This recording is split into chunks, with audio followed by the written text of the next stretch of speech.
Praise the lord. ఈరోజు మీకోసం జీవముగల దేవుని మాట. యాకోబు పత్రిక 1వ అధ్యాయము 12వ వచనం. శోధన సహించేవాడు ధన్యుడు, అతడు శోధనకు నిలిచిన వాడే. ప్రభువు తన్ను ప్రేమించు వారికి వాగ్దానం చేసిన జీవ కిరీటము పొందును. విశ్వాస జీవిత ప్రయాణంలో మనకు ఎన్నో శోధనలు ఎదురవుతూ ఉంటాయి.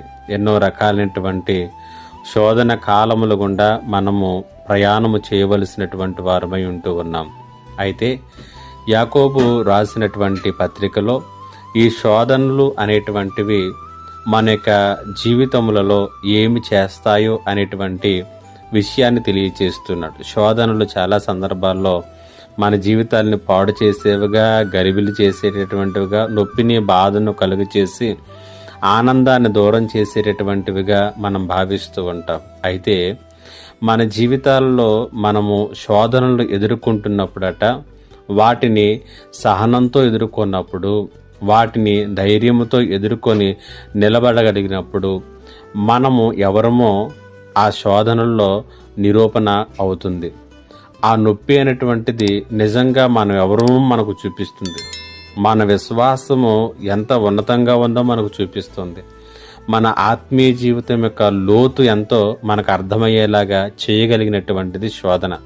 కాబట్టి యాకోబు అంటున్నాడు, ఆ శోధన కాలాన్ని సహనముతో భరించేటటువంటి వారు నిజమైనటువంటి ఆశీర్వాదాలు పొందుతారు అంటున్నాడు. ఎందుకంటే ఆ శోధనకు నిలిచినప్పుడట దేవుడు ఆయనను ప్రేమించేటటువంటి వారికి వాగ్దానం చేసినటువంటి జీవ కిరీటాన్ని వారికి ఇస్తానని వాగ్దానం చేస్తున్నాడు. కాబట్టి ఈ లోకంలో మనము భూమి మీద పరదేశులము, యాత్రికులమై ఉన్నాము అనేటువంటి సంగతిని ప్రతి విశ్వాసి కూడా గమనించాలి. మన పౌరస్థితి ఇక్కడ లేదు, పరలోకమందున్నదని పరిశుద్ధ గ్రంథం చాలా స్పష్టంగా తెలియచేస్తుంది. కాబట్టి మనము మొదలుపెట్టినటువంటి ఈ పరుగు పందెములో మనము గెలిచి ఆయన మనకివ్వచ్చేటటువంటి జీవ కిరీటాన్ని పొందుకునేటటువంటి విధానంలో మనం ముందు కొనసాగాలనేటువంటి విషయాలను కూడా మనం అర్థం చేసుకోవాలి. కాబట్టి శోధన సహించగలిగినప్పుడు దేవుడు నీకు ఒక జీవ కిరీటాన్ని ఇస్తాడు. ఆయన వాగ్దానాలు నీ సొంతమవుతాయన్న సంగతిని గ్రహించి నీవు ముందు కొనసాగు. ఒకవేళ నీ జీవితం శోధనలో ఉందేమో, శోధన కాలంలో నీవు ఉన్నావేమో, దేవుడు ఈ మాటల చేత మిమ్మల్ని బలపరచునుగాక.